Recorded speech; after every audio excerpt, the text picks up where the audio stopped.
Bismillahirrahmanirrahim. Assalamualaikum warahmatullahi wabarakatuh. Kembali lagi di pertemuan yang kedua, yaitu kelanjutan dari pertemuan yang pertama, di mana pertemuan yang kedua itu akan membahas tentang teknik penyiapan sampel.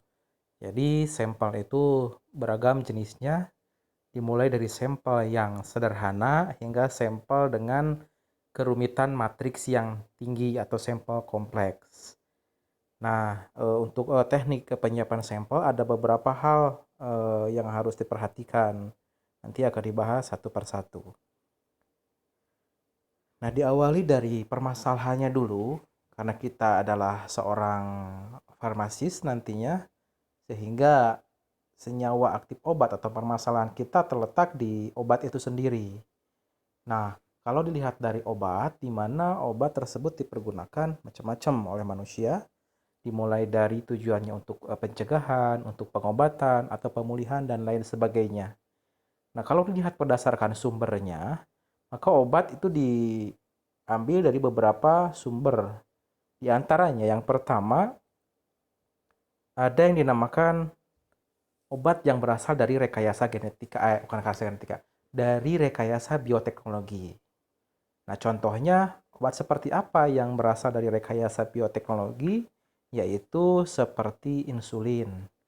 Nah, kalau pada zaman dulu, insulin itu diperoleh eh, dari makhluk hidup yang dikembangbiakan yang mana gennya mirip dengan manusia.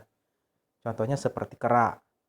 Nah, karena mungkin kera itu kalau kita mengembangbiakan kera, kemudian insulinnya kita ambil, maka kita akan menyakiti kera tersebut. Nah, dengan pengembangan rekayasa bioteknologi, maka insulin bisa diciptakan tanpa menggunakan hewan.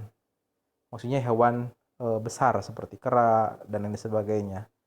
Nah, jadi bisa menggunakan eh, bakteri atau misalkan mikroorganisme yang sekiranya tidak menggunakan binatang-binatang yang besar. Nah, untuk apa insulin tersebut diciptakan atau dibuat? Nah, insulin kan biasanya dipergunakan untuk melubah. Insulin merupakan suatu hormon, yang mana hormon tersebut memiliki sifat atau kemampuan merubah gula darah menjadi gula otot. Jadi kalau misalkan bagi sebagian orang, kalau pada orang normal, kita mengkonsumsi makanan, nah makanan tersebut kan akan dimetabolisme menjadi glukosa.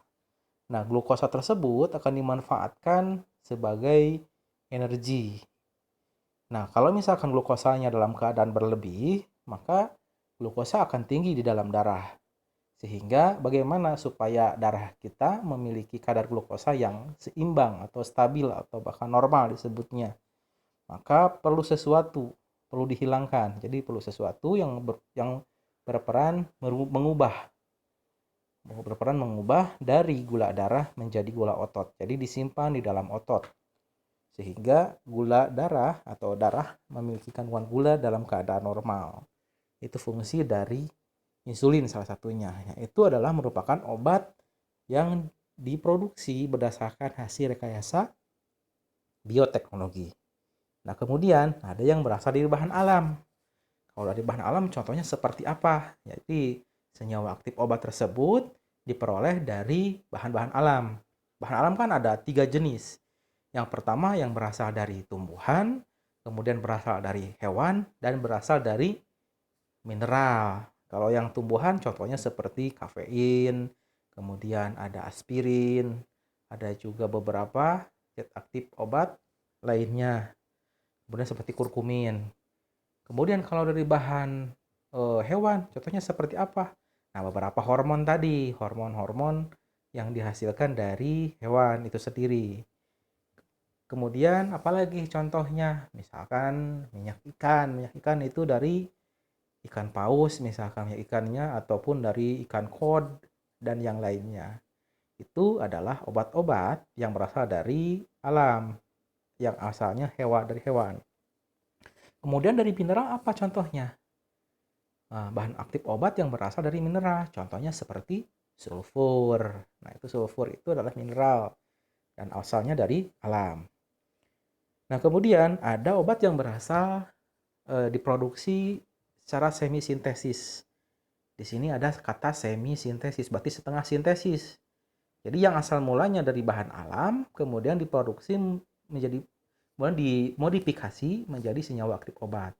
Kalau misalkan di semester 7 ada mata kuliah kimia medisinal, di sana membahas tentang senyawa aktif dinamakan lead compound. Jadi senyawa pemandu. Jadi ada senyawa dari bahan alam, kemudian senyawa tersebut berpotensi bisa dipergunakan sebagai obat misalkan. Jadi dimodifikasi struktur kimianya, kemudian dibentuk atau dihasilkan obat baru. Nah, itu dinamakan obat semisintesis. Yang bahan utamanya, struktur awalnya itu dari bahan alam, kemudian dimodifikasi sehingga menjadi zat aktif obat. Contoh misalkan seperti aspirin. Kalau dulu aspirin itu berasal dari tumbuhan. Kalau sekarang itu, kalau nama lainnya aspirin itu adalah asetosal. Itu aspirin berasal dari tumbuhan. Jadi pada zaman dulu orang mengkonsumsi aspirin untuk penghilang rasa sakit. Tapi awalnya kan dari tumbuhan. Karena permintaan aspirin itu sangat tinggi sebagai analgetik, misalkan ada orang sakit gigi makan aspirin, sakit kepala aspirin, semuanya aspirin, maka permintaan orang itu meningkat sehingga eh, dibuatlah suatu disintesis dari bahan alam yang lain sebagai pemandu sehingga bisa dihasilkan aspirin. Kemudian ada yang sintesis. Ada beberapa obat yang dibuat secara sintesis. Kalau sintesis benar-benar tidak ada di alam obat tersebut. Karena tidak ada di alam, kemudian dibuatlah senyawa aktif obat dari beberapa senyawa kimia dengan cara direaksikan sehingga menghasilkan suatu struktur kimia. Tapi jumlahnya tidak terlalu banyak kalau obat kimia. Nah, yang lebih banyak itu adalah obat semisintesis kebanyakan karena ada senyawa penandanya, pemandunya. Senyawa yang berasal dari alam dimodifikasi sedikit sehingga menjadi senyawa aktif obat. Kalau dari senyawa sintesis itu sangat sedikit sekali. Nah, berdasarkan manfaatnya atau tujuannya kenapa obat dibutuhkan ya tadi sudah saya sebutkan untuk pencegahan, diagnosis, pengobatan, pemulihan, peningkatan kualitas hidup dan lain-lain. Nah, obat tadi ada yang merupakan senyawa organik, ada yang merupakan senyawa anorganik. Apa bedanya senyawa organik dan anorganik? Bukan berasal dari alam dan dari di dalam tubuh dan dibuat dari luar tubuh, bukan. Maksud dengan senyawa organik berarti suatu senyawa tersebut terdiri dari ada ikatan karbonnya di dalamnya. Contohnya seperti paracetamol itu senyawa organik karena secara struktur kimianya ada ikatan karbon, ada ikatan C dengan C, ada C dengan H, C dengan O, C dengan N, C dengan Cl, dan itu merupakan contoh-contoh senyawa organik. Kalau anorganik ya contohnya seperti kalsium, magnesium, natrium, kalium, itu senyawa anorganik. Nah, dari obat-obat tersebut ada senyawa organik maupun senyawa anorganik itu nantinya diharapkan memiliki aktivitas secara biologis. Nah, aktivitas secara biologis tersebut kan tentunya dipengaruhi oleh kadar atau konsentrasi. Nah, obat itu kan ada yang dinamakan dosis efektif. Bukan semakin banyak obat yang kita makan maka aktivitasnya semakin bagus, tidak. Tapi ada yang dinamakan dosis efektifnya. Contoh misalkan saya sakit tifus misalkan. Kemudian saya mengkonsumsi obat tiampenicol. Supaya cepat sembuh saya makan tiampenicolnya 10. Nah, tidak seperti itu. Tapi harus tepat dosis. Ada dosis efektifnya. Jadi antibiotik atau obat itu dimakan atau dikonsumsi itu bukan semakin tinggi semakin bagus aktivitasnya, tidak. Justru malahan jika terlalu banyak nanti akan efek samping yang diperoleh akan semakin tinggi juga. Nah, bagaimana supaya efek farmakologi atau efek biologisnya tercapai secara optimum sehingga konsentrasinya atau kadarnya harus diperhatikan. Nah, bagaimana caranya kita bisa memastikan kadarnya? Maka harus melewati suatu uji. Nah, kita sebagai analis misalkan contohnya bagaimana sih kita bisa menentukan kadar suatu zat aktif obat dalam sampel dengan benar, maka kita harus melakukan suatu analisis. Analisisnya dengan menggunakan analisis kuantitatif yang benar metode pemilihan metodenya. Sehingga hasil yang kita peroleh itu bisa akurat. Dan kemudian obat dilihat berdasarkan struktur kimianya. Ada obat yang dalam bentuk ion, ada juga dalam bentuk molekul. Nah, obat-obat dalam bentuk tersebut itu bisa dipergunakan sebagai parameter untuk pemilihan metode analisis. Nah, kemudian ada analisis berdasarkan tujuannya. Kemarin sudah dibahas di pertemuan yang pertama. Yang pertama ada analisis kualitatif. Kalau kualitatif untuk menentukan identitas suatu senyawa. Jadi, kapan metode ini berlaku? Jika analit yang ada dalam sampel tidak kita ketahui. Jadi kita benar-benar tidak tahu apa analit yang ada dalam sampel. Nah, maka kita menggunakan metode analisis kualitatif dengan tujuan untuk memastikan identitas senyawa yang ada di dalam sampel. Kalau analisis kuantitatif berlaku jika analitnya sudah kita ketahui isinya apa. Misalkan saya punya tablet paracetamol. Nah, udah tahu kan di dalamnya ada paracetamolnya. Nah, maka kalau misalkan ingin menentukan kadar, maka kita menggunakan metode kuantitatif. Jadi, jika ingin jadi metode kuantitatif berlaku jika analisnya sudah kita ketahui isinya apa dan ingin dicari berapa kadarnya. Kemudian analisis dengan tujuan preparatif. Kalau preparatif tujuannya untuk persiapan. Misalkan Anda ingin menentukan atau misalkan ingin mengetahui ada kandungan apa sih di dalam simplisia tertentu atau tumbuhan tertentu. Nah, misalkan Anda melakukan proses preparasi terlebih dahulu dengan cara dimaserasi, kemudian diekstraksi dulu, kemudian di kromatografi kolom, kemudian di kromatografi lapis tipis, sehingga Anda bisa menyimpulkan di dalamnya ada senyawa apa saja. Nah, tahapan-tahapan yang tadi itu merupakan metode analisis preparatif. Jadi preparasi, persiapan sampel. Kemudian, analisis juga dibedakan berdasarkan metode atau tekniknya. Yang pertama ada analisis berdasarkan fisika. Contohnya apa? Anda ingin memastikan suatu senyawa di dalam sampel dengan mengacu pada sifat fisikanya. Contohnya apa? Misalkan Anda ingin memastikan sampel saya ini paracetamol atau senyawa A dengan menggunakan sifat fisika dari senyawa tersebut. Misalkan Anda hitung berapa berat jenisnya. Nah, fisika itu kan seperti itu. Berat jenisnya atau bobot jenisnya. Kemudian titik lelehnya, titik didihnya. Itu adalah analisis berdasarkan sifat fisika. Kemudian analisis berdasarkan teknik atau sifat kimia. Contoh sifat kimia apa? Bereaksi, misalkan menghasilkan senyawa baru. Nah, contohnya misalkan Anda ingin menganalisis senyawa-senyawa golongan atau senyawa yang memiliki gugus amin aromatik primer misalkan. Anda ambil sampelnya, Anda tambahkan reaksi PDAB, kemudian menghasilkan warna positifnya itu warna jingga atau orange kemerah-merahan.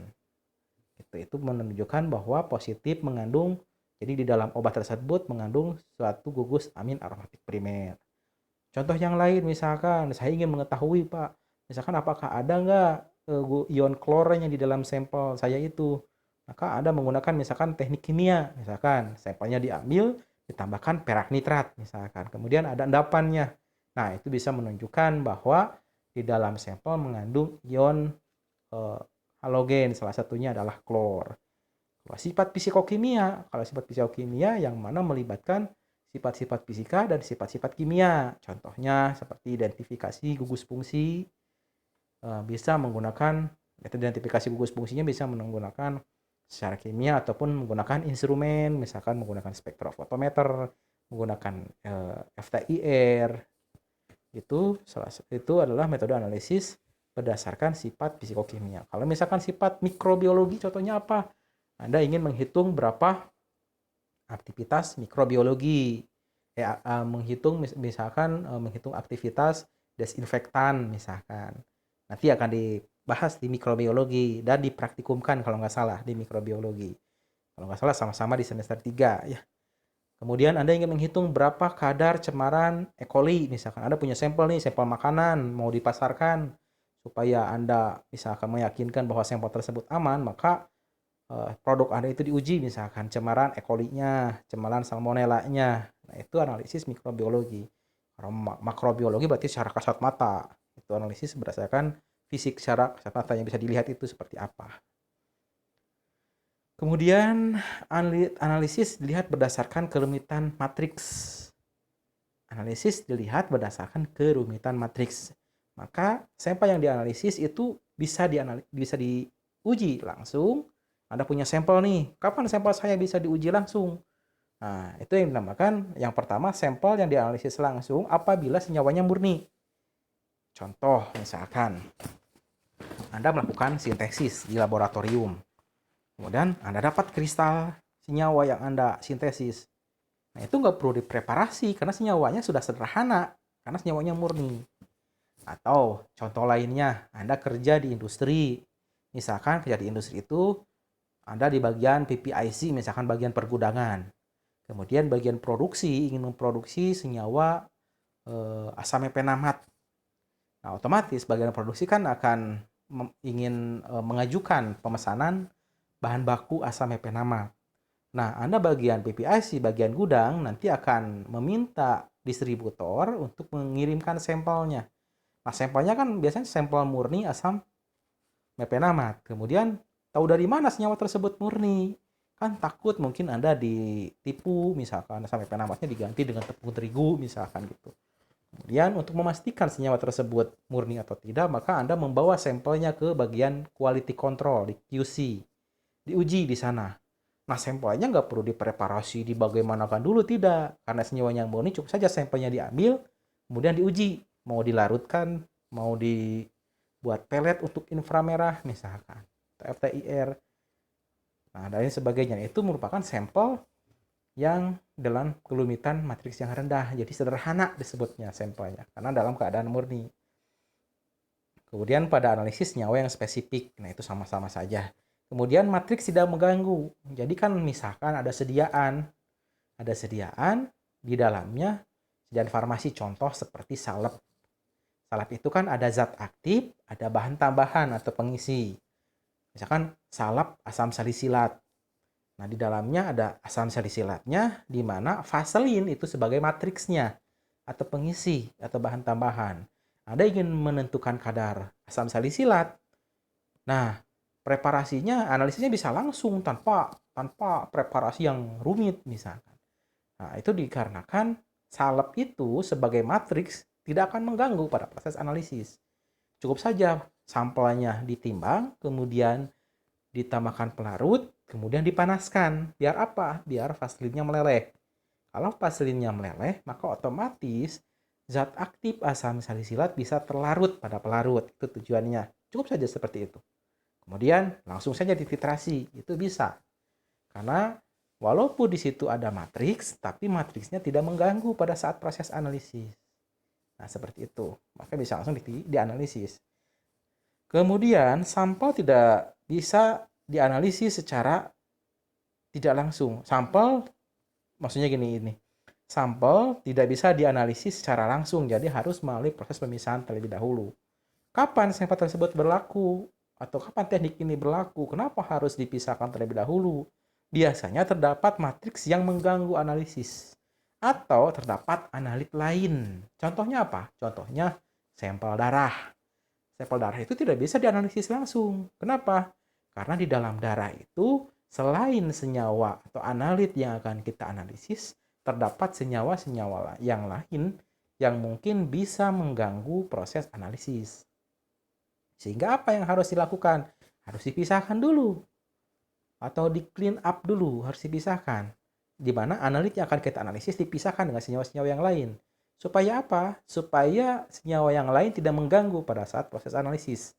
Atau dengan kata lainnya tidak mengintervensi pada saat proses analisis. Kemudian di dalam darah juga, kalau misalkan kita ingin menentukan kadar, Anda misalkan makan paracetamol. Kemudian setelah 2 jam Anda ambil di darah Anda itu. Ingin diketahui berapa sih kadar paracetamol dalam darah, gitu kan ya. Nah, itu tidak bisa dianalisis langsung, harus dipisahkan dulu dari apa? dari misalkan dari protein, dari lemak, dari karbohidrat dipisahkan dulu. Dan juga harus dipisahkan dari senyawa yang lain, karena di dalam darah juga mungkin saja ada zat aktif lain. Misalkan ada mengkonsumsi obat lain selain obat yang akan Anda analisis. Sehingga harus dipisahkan. Maka darah itu kategorinya sampel dengan kerumitan matriks yang tinggi atau sampel kompleks. Sehingga tidak bisa dianalisis langsung, harus dipisahkan terlebih dahulu. Kemudian apabila ada matriks mengganggu atau menghalangi proses analisis, contohnya seperti tablet misalkan. Nah, tablet itu tidak bisa dianalisis langsung. Kenapa? Karena ada penghalang antara analit dengan misalkan kalau kita ingin titrasi itu analit dengan pelarut. Jadi suatu analit itu akan mudah terlepas jika misalkan penghalangnya dihancurkan terlebih dahulu. Maka untuk menganalisis kadar dari tablet, itu tabletnya harus dihancurkan dulu, ditumbuk terlebih dahulu. Tumbuk terlebih dahulu tujuannya supaya apa? Supaya tabletnya pecah, sehingga analit atau zat aktif yang ada dalam tablet itu bisa terlepas. Atau sudah terlepas, misalkan terlarut. Nah, jika sudah terlarut, maka bisa dianalisis langsung. Bisa dianalisis karena zat aktifnya sudah terlarut. Kemudian alasan lainnya, misalkan, kenapa sampel harus dipreparasi dan tidak bisa dianalisis secara langsung? Karena alasannya terlalu encer. Kalau terlalu encer itu tidak bisa terdeteksi dengan metode yang Anda gunakan. Gimana caranya supaya di dalam sampel tersebut analitnya terdeteksi? Itu dengan cara dipekatkan. Gimana caranya? Ya, pelarutnya dihilangkan. Kalau dipekatkan maka otomatis akan menurunkan batas deteksi. Sehingga analit yang ada dalam sampel bisa terdeteksi dengan menggunakan metode. Contoh misalkan Anda ingin menentukan kadar paracetamol dalam darah, tapi ingin dititrasi, kan tidak bisa karena konsentrasinya terlalu kecil. Tapi saya macam tepa mau maksa, boleh silahkan, darahnya keluarkan misalkan seliter. Kemudian disentrifugasi, diambil bagian beningnya. Nah, itu kan tidak bisa dititrasi tetap. Kenapa? Karena terlalu encer paracetamol yang ada dalam darah.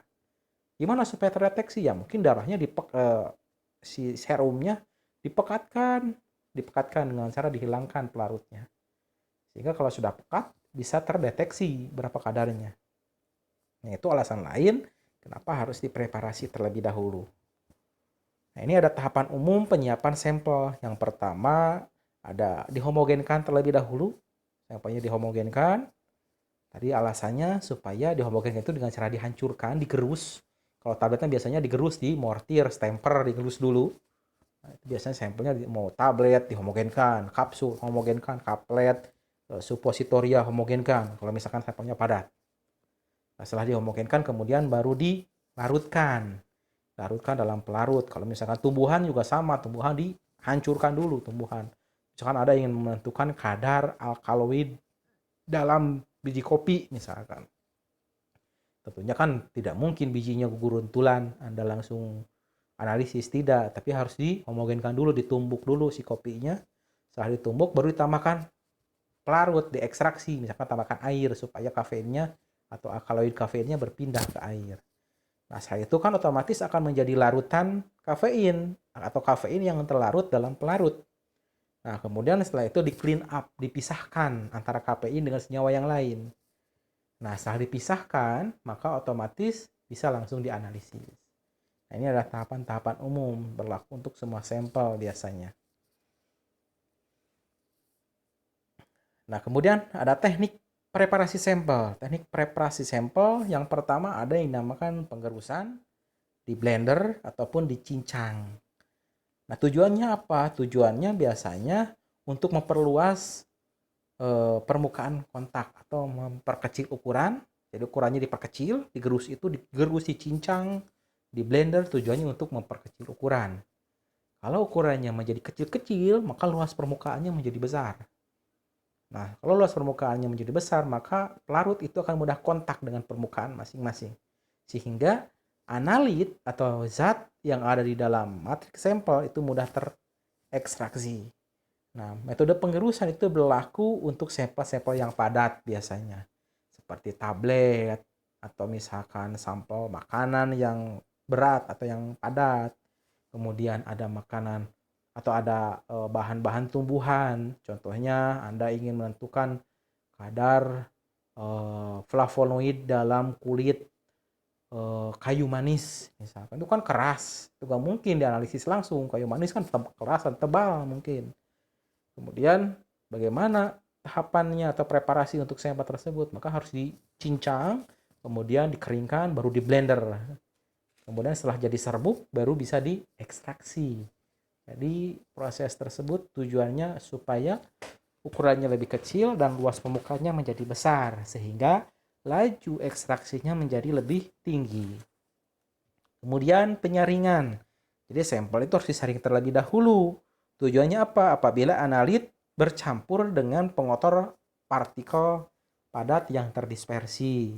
Contoh misalkan Anda mengekstraksi ekstraksi serbuk simplicia, ditambahkan pelarut simplicianya, serbuk simplicianya, kemudian dibiarkan supaya analitnya terlarut ke pelarut gitu, tertarik.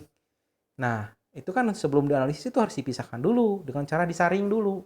Kenapa? Karena ada partikel padat di situ, ada ampas dari simplicianya. Misalkan dari ampasnya dengan cara difiltrasi atau disaring. Kemudian disentrifugasi. Disentrifugasi itu diputar dengan kecepatan tinggi, disentrifuge, di mana menggunakan alat sentrifugal. Jadi biasanya dipergunakan untuk analit dengan matriks partikel padat yang terdispersi. Misalkan partikel padatnya itu terdispersi, sulit mengendap. Kalau dengan menggunakan gaya gravitasi saja itu tidak cukup, lama sekali mengendapnya. Supaya mempercepat pemisahannya partikel padat yang terdispersi, itu disentrifugasi. Contohnya seperti darah. Darah itu kan ada bagian padatnya, ada bagian cairnya. Yang padatnya ada sel-sel darah, sel darah merah, sel darah putih, keping darah. Itu supaya terpisah dari cairan darah itu dengan cara disentrifugasi. Kalau dibiarkan itu nggak akan mengendap, sulit mengendap. Nah, supaya mudah mengendap maka harus disentrifugasi, diputar dengan kecepatan tinggi, misalkan 10.000 rpm misalkan, supaya terpisah antara padatan darah dengan cairannya. Kemudian dipekatkan. Nah, dipekatkan dengan gas nitrogen yang inert. Inert itu tidak bereaksi dengan analit yang kita analisis. Nah, kenapa dipekatkan dengan gas nitrogen? Kan biasanya kita kalau ingin memekatkan sesuatu, panaskan we lah gitu ya, supaya pelarutnya nguap gitu. Kalau sudah nguap kan otomatis pekat. Nah, kenapa gak dipanaskan? Nah, pertimbangannya kalau dipanaskan maka ditakutkan analitnya rusak dengan adanya proses pemanasan. Sehingga bagaimana caranya pelarutnya hilang tapi analitnya tidak rusak? Maka kita harus memekatkan dengan cara yang atau dengan menggunakan suhu rendah, yaitu dengan menggunakan gas nitrogen. Dengan mengalirkan gas nitrogen ke dalam sampel sehingga pelarutnya menguap dibantu dengan menggunakan nitrogen. Kalau pelarutnya menguap, maka jumlah atau volume pelarutnya akan menurun sehingga bisa memekatkan sampel. Kemudian di sini ada, nah ini di sentrifugasi. Nah, contohnya di sini ada sampel darah contohnya. Di sini di tabung yang pertama ada sampel darah. Nah, sampel darah, di sini ada sampel darah nih. Kemudian di sini sulit mengendap. Kalau misalkan ini akan sulit mengendap.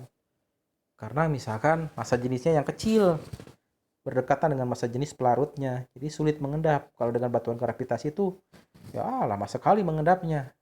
Kalau menunggu lama itu akan mengakibatkan analit rusak karena dibiarkan terlalu lama, terdegradasi.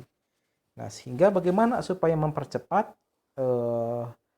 padatan yang terdispersi dalam cairan tersebut dipisahkan. Jadi yaitu dengan cara disentrifugasi, diputar dengan kecepatan tinggi, diputar. Misalkan selama 1 jam diputar pada RPM 10.000 misalkan. Sehingga menjadi mengendap. Nah, padatannya mengendap di bawah. Itu dengan bantuan sentrifugasi. Nah, kalau di sini memekatkan dengan gas nitrogen. Nah, di sini gas nitrogennya masuk nih. Gas nitrogen masuk ke dalam sampel. Nah, diharapkan nanti gas nitrogen akan membantu pelarut menguap karena adanya gas nitrogen. Nitrogen itu suhunya rendah sekali, dingin sekali. Bahkan nitrogen itu sering dipergunakan untuk menggantikan api untuk proses pemasakan. Jadi memasak dengan gas nitrogen gitu ya. Nah, nanti pelarutnya akan menguap seiring dengan adanya nitrogen di situ. Pelarutnya akan menguap. Nah, kalau pelarutnya menguap, maka otomatis pelarut yang ada di dalam sampel nanti akan berkurang volumenya. Kalau berkurang volumenya, maka menjadi pekat sampelnya. Nah, kemudian pemekatan juga bisa dilakukan dengan cara destilasi. Ada cara lain. Dengan cara destilasi, tapi ada kelemahannya. Kenapa? Karena dengan cara destilasi, kita membutuhkan pemanasan. Jadi syaratnya, analit yang dianalisis atau senyawa yang dianalisis itu harus termostabil atau tahan pada suhu tinggi. Kenapa harus tahan pada suhu tinggi? Karena pada proses destilasi itu ada proses pemanasan. Kalau tahan pada suhu tinggi boleh, bisa dipekatkan. Nah, ada syarat kapan proses destilasi bisa dipergunakan. Yang pertama, jika dipisahkan, campuran yang akan dipisahkan itu adalah campuran cairan dan cairan. Contoh misalkan Anda ingin ngambil minyak dari tumbuhan sereh misalkan. Kemudian serehnya Anda tumbuk misalkan, Anda peras, kan keluar kan air serehnya. Nah, setelah keluar air serehnya, nggak bisa, mana Anda nggak bisa membedakan mana minyak sereh dan mana air gitu kan ya. Gimana caranya supaya terpisah antara minyak sereh dan air? Nah, karena di situ kan ada dua campuran zat cair, ada minyak, ada air. Nah, untuk memisahkannya bisa dengan cara destilasi. Kemudian, memiliki titik didih yang rendah, tidak tinggi. Contohnya ada beberapa yang zat cair yang memiliki titik didih tinggi. Misalkan seperti silen, kemudian ada toluen, itu titik didihnya tinggi. Sehingga pas dipanaskan itu lama sekali nanti proses destilasinya. Kemudian harus volatil. Volatil itu mudah menguap. Jadi harus mudah menguap salah satunya. Kalau ada campuran air dan minyak atsiri tadi, sereh, minyak sereh tadi itu harus salah satunya harus volatil. Misalkan air sulit menguap pada suhu rendah, tapi kalau minyak atsiri pada suhu rendah mudah menguap, maka didestilasi pada suhu misalkan di bawah 60 derajat pun si senyawa atau minyak atsiri, minyak atsirinya sudah bisa menguap. Kenapa harus volatil? Supaya waktunya lebih cepat dan menggunakan suhu yang lebih rendah. Kemudian, kapan lagi metode destilasi bisa digunakan? Jika memiliki perbedaan titik didihnya antara senyawa yang akan dipisahkan dengan senyawa lainnya. Tadi contoh, minyak sereh, minyak atsiri sereh dengan air. Itu memiliki perbedaan titik didih. Yang mana minyak sereh memiliki titik didih yang lebih rendah dibandingkan air. Sehingga pas dipanaskan, sereh itu minyak serehnya akan lebih atau pertama menguap dibandingkan air. Sehingga akan bisa terpisah antara minyak sereh dengan airnya. Kemudian, nah tadi sudah saya singgung, zat yang akan didestilasi atau dipisahkan dengan cara destilasi itu harus stabil pada suhu tinggi atau stabil pada pemanasan. Kenapa harus stabil? Karena dipanaskan. Karena destilasi itu membutuhkan suhu supaya zat baik pengotor salah satunya ataupun analit yang akan kita pisahkan itu harus menguap. Nah, destilasi dibagi menjadi 6. Yang pertama ada destilasi sederhana, ada destilasi vakum, destilasi terfraksi, kemudian ada destilasi uap, ada destilasi bertingkat, dan destilasi azeotrop. Nah, yang pertama ada destilasi sederhana. Ini destilasi sederhana. Nah, dulu destilasi ya seperti ini. Destilasi sederhana ini.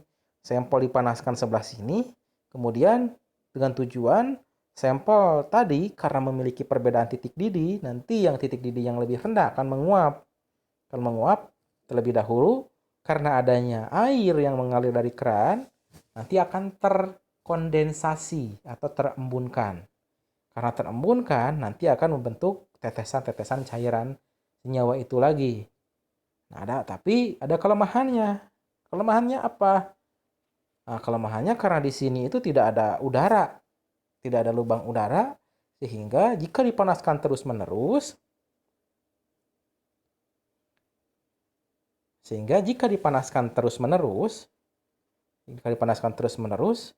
akan mengakibatkan ledakan nantinya.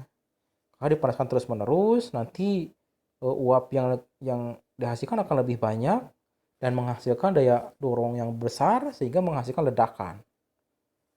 Nah, kalau seperti ini itu tidak aman. Sehingga dikembangkan teknik destilasi yang sederhana. Nah, yang seperti ini, seperti yang sudah Anda praktikumkan di kimia dasar. Nah, alatnya kan seperti ini.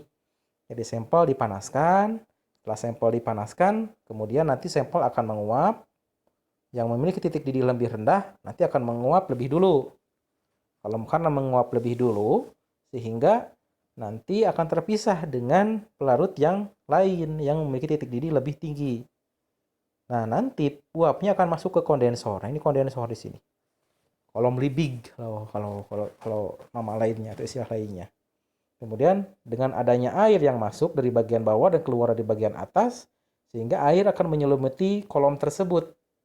Karena air menyelimuti dan air suhunya lebih rendah, sehingga uapnya akan terkondensasi, terembunkan. Nanti embunnya akan menetes ke sini. Embunnya akan menetes. Tetesan-tetesannya. Nah, di sini cenderung lebih aman. Kenapa? Ada lubang di sini. Nah, ini ada lubangnya. Nah, lubang ini bisa digantikan dengan vakum. Nanti vakum. Nah, maka kalau dihubungkan dengan vakum, maka destilasinya menjadi destilasi vakum. Nah, kenapa harus divakum? Nah, biasanya adanya vakum itu tujuannya untuk mempercepat proses destilasi. Sehingga destilasinya lebih cepat dengan adanya vakum. Jadi tekanannya diturunkan. Nah, jadi pada suhu rendah pun pelarut sudah bisa menguap. Nah, nanti Anda kan para praktikum dulu di kimia dasar mungkin ada destilasi sederhana, ada disarankan membuat tabel ya. Tabel membuat kurva. Kurvanya hubungan antara suhu dan volume di sini. Nanti Anda lihat suhunya, nanti kurvanya buat seperti ini. Nanti volumenya ditampung, misalkan tiap 5 mili, misalkan tampung, di sini tiap 5 mili tampung.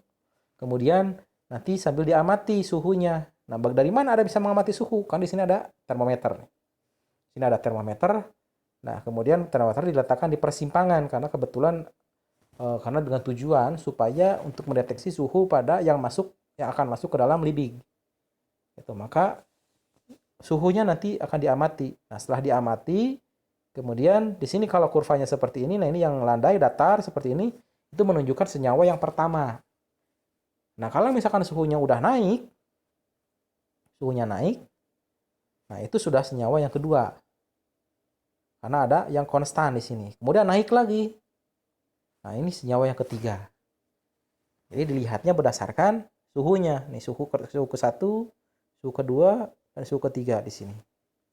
Nah, karena ada suhunya ada 3 titik suhu, maka ada 3 senyawa. Dan jumlahnya berapa mili sih sampel A, B, dan C atau sampel 1, 2, dan 3? Kan di sini diukur berapa volumenya. Nah, volumenya diukur. Jadi, Anda bisa mengukur berapa volume senyawa A yang diperoleh dilihat berdasarkan suhu-suhu yang dihasilkan pada saat proses destilasi. Kemudian ada destilasi terfraksi atau destilasi bertingkat.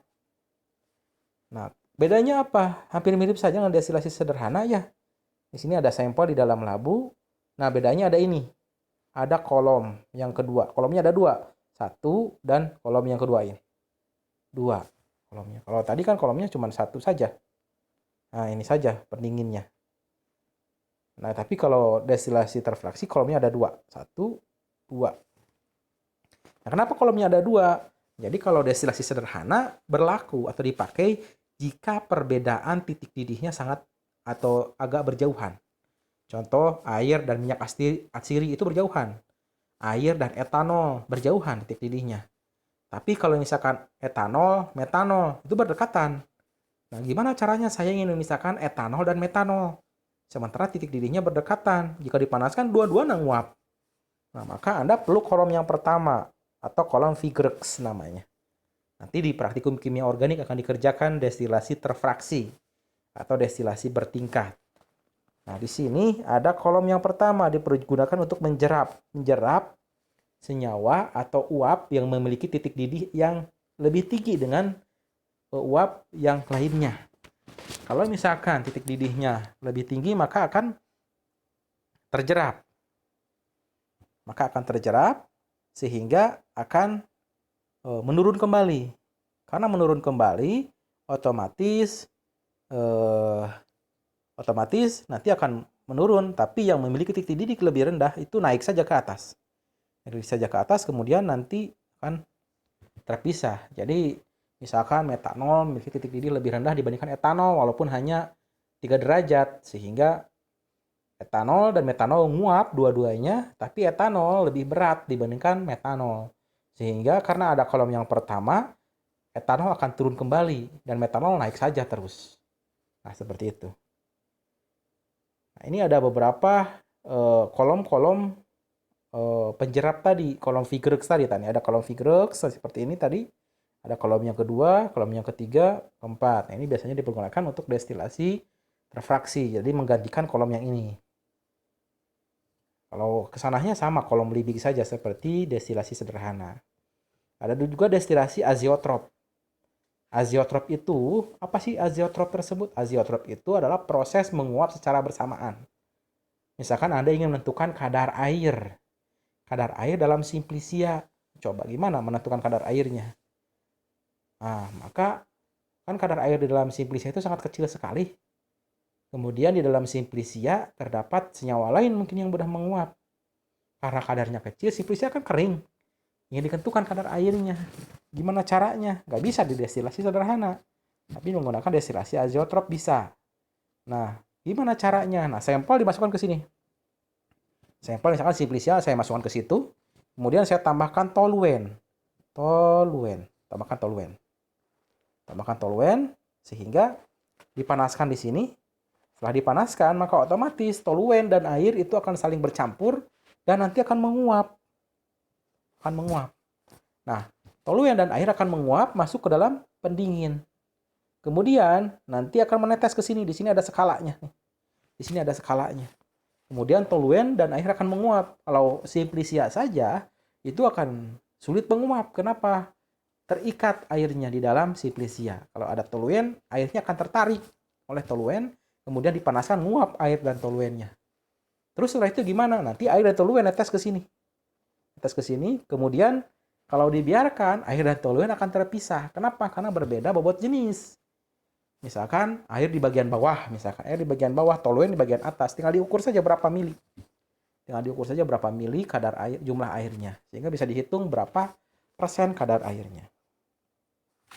Kemudian di sini ada destilasi vakum modern. Jadi dengan bantuan putaran, makanya atau nama lainnya rotary evaporator. Nah, sampelnya di sebelah sini. Kemudian ada mesin pemutar di sini, ada diputar di sini mesinnya. Ada mesin putar. Jadi diputar karena adanya tekanan disedot dari sini. Sedot dengan menggunakan vakum, destilasinya menjadi lebih cepat. Kalau destilasi vakum, ya hanya divakum saja, disedot saja. Tapi kalau destilasi rotary evaporator, selain divakum, diputar. Mana yang diputar? Sampel ini diputar. Diputar-putar pakai oleh mesin. Sehingga dengan adanya putaran, sehingga laju penguapan menjadi lebih cepat. Nah, itu. Di sini ada contoh gambar. Nah, ini rotary evaporator. Nah, sampelnya di sini. Dipanaskan, kemudian akan menguap. Di sini ada vakumnya, disedot oleh vakum. Sehingga memisahkan antara analit dengan pelarutnya. Nah, seperti itu. Nah, di sini contoh rotary evaporator yang ada di lab kimia farmasi analisis. Di sini ada fotonya. Nah, sampel di sini. Kemudian alat akan memutarkan sampelnya. Kemudian sambil diputar dan dipanaskan, kemudian di sini divakum dengan menggunakan alat ini, divakum sehingga pelarutnya tersedot ke sini. Atau tekanannya menjadi menurun sehingga pada suhu rendah pun pelarut akan menguap. Kelebihannya apa metode rotary evaporator? Kelebihannya itu membutuhkan waktu yang singkat. Kalau destilasi Anda lama sekali. Ada waktu praktek kimia dasar lama kan destilasi. Baru beres merangkai alat, praktikum udah beres waktunya.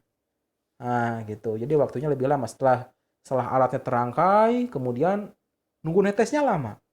Kalau secara evaporator hanya setengah menit pun sudah netes. Karena selain di vakum juga diputar. Suhunya lebih rendah. Kalau Anda pada destilasi dulu suhunya tidak terkontrol sampai mendidih itu penangasnya. Kalau di sini suhunya paling 50 derajat Celcius, itu hangat saja, tidak panas. Nah, pada suhu tersebut kalau destilasi sederhana biasa itu tidak akan menguap. Tapi dengan rotary evaporator bisa menguap karena diputar-putar sampelnya, kemudian divakum sehingga mudah menguap. Kemudian pemisahan analit dari matriksnya dengan cara diekstraksi. Jadi ekstraksi itu proses penarikan analit dari dalam matriks sampel sehingga keluar sampel dengan bantuan pelarut. Itu dinamakan ekstraksi. Contoh sederhananya, Anda ingin begadang nih pada malam ini misalkan. Kemudian Anda membutuhkan stimulan. Stimulan alami itu adalah kafein misalkan. Kemudian gimana caranya saya supaya bisa mendapatkan kafein? Ya udah, saya beli kopi, kemudian kopi hitam misalkan Anda seduh dengan air panas. Nah, itu adalah teknik ekstraksi sebenarnya.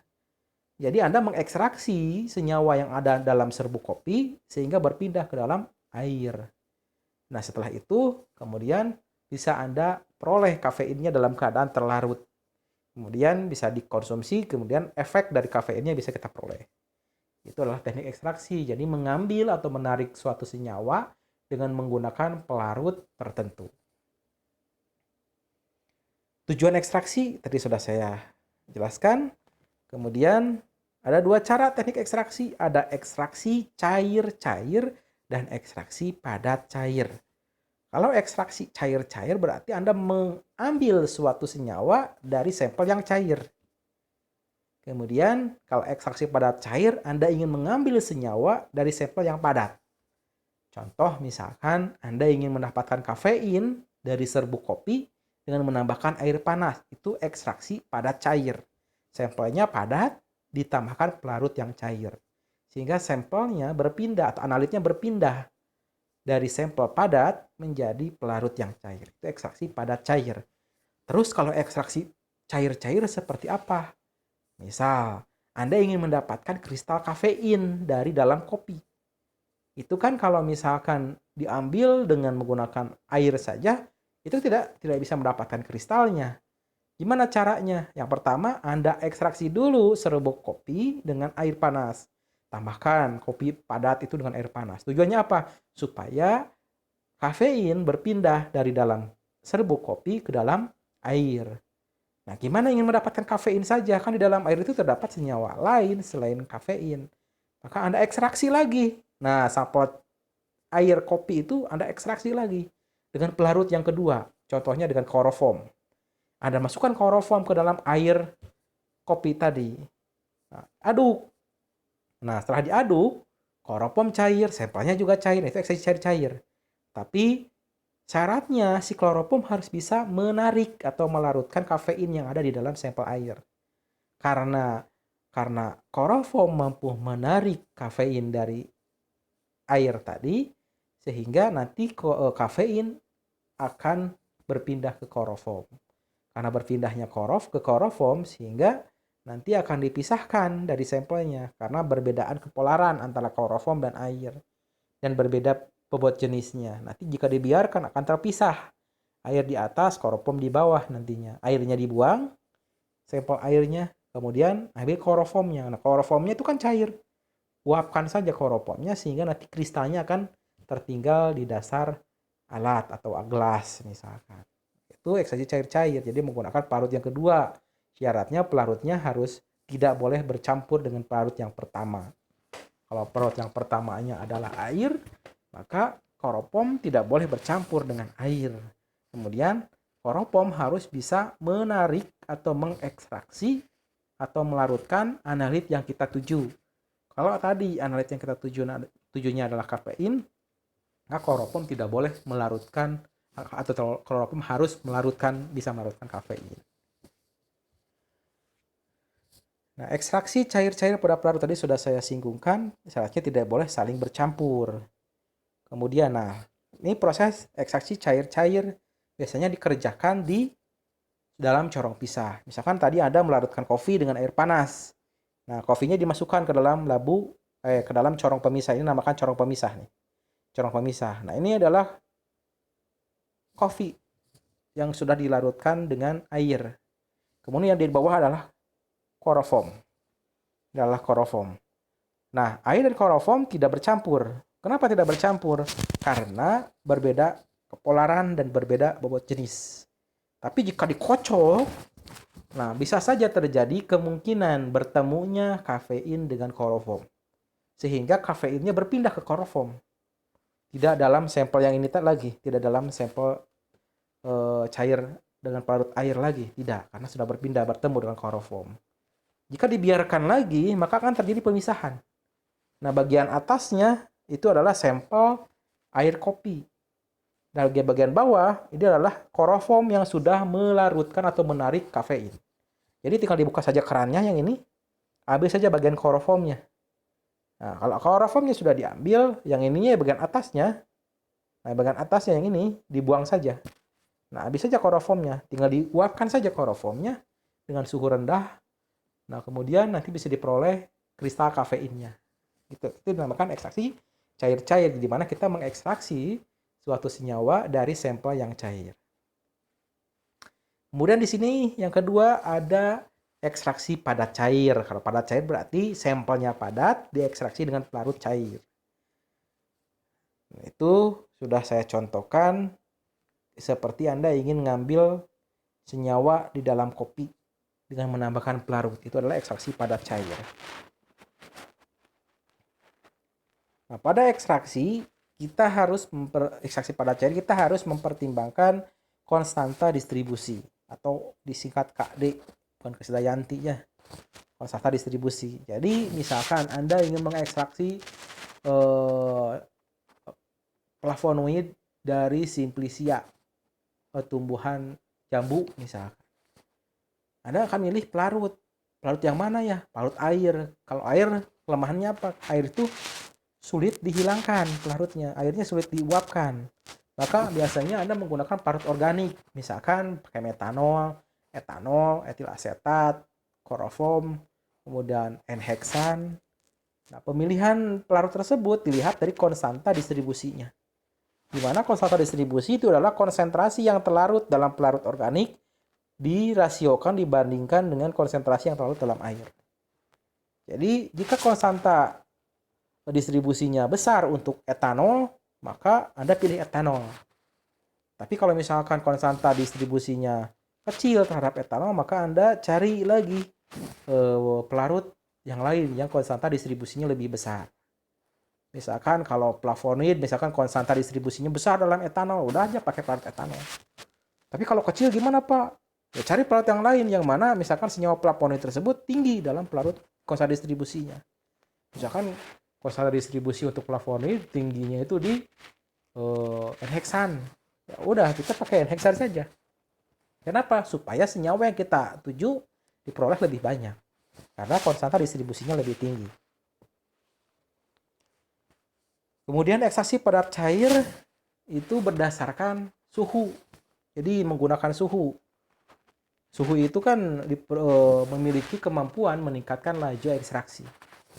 Karena suhu itu mempengaruhi laju ekstraksi, sehingga ada ekstraksi yang dipengaruhi oleh suhu. Ada dua jenis. Yang pertama ekstraksi padat cair pada suhu tinggi atau ekstraksi padat cair panas, dan ekstraksi padat cair pada suhu rendah atau ekstraksi cara dingin. Contohnya seperti apa? Nanti saya akan bahas satu-satu. Ekstraksi padat cair dengan cara panas itu ada dua jenis. Ada ekstraksi satu kali dan ekstraksi berulang atau sinambung. Kalau ekstraksi satu kali seperti apa? Jadi Anda tidak menambahkan pelarut lagi. Jadi kalau misalkan mau ekstraksi, udah aja sampel, tambahkan pelarut, panaskan. Nah, itu ekstraksi panas satu kali. Contohnya seperti menggodok. Anda menyeduh. Misalkan Anda kopi seduh, nah itu menyeduh. Ada jamu diseduh, nah itu seduh. Itu ekstraksi panas satu kali. Karena menggunakan air panas misalkan. Kalau ekstraksi panas sinambung, contohnya seperti apa? Contohnya seperti reflux, soklet. Itu ekstraksi panas sinambung. Kenapa disebut sinambung? Karena pelarut ditambahkan terus-menerus. Atau pelarut eh,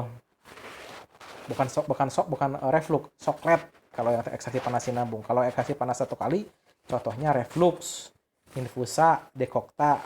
Nah, itu contohnya. Nah, ini saya akan bahas satu-satu. Ekstraksi panas satu kali. Yang pertama ada digerasi. Digerasi menurut Farmakope Belanda itu menggunakan suhu 35 sampai 45. Tapi kalau Farmakope atau USP, Farmakope Amerika, itu suhu yang dipergunakan 40 sampai 60 derajat Celcius. Jadi sampel tambahkan air, panaskan pada suhu tersebut itu. Itu ekstraksi panas satu kali. Jadi kita nggak menambahkan atau pelarutnya nggak berulang masuk ke sampel, satu kali saja.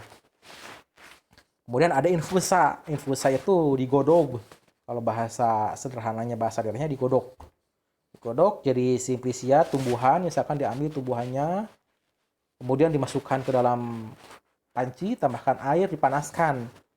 Nah, suhunya 90 derajat Celcius selama 15 menit. Itu dinamakan infusa. Infusa.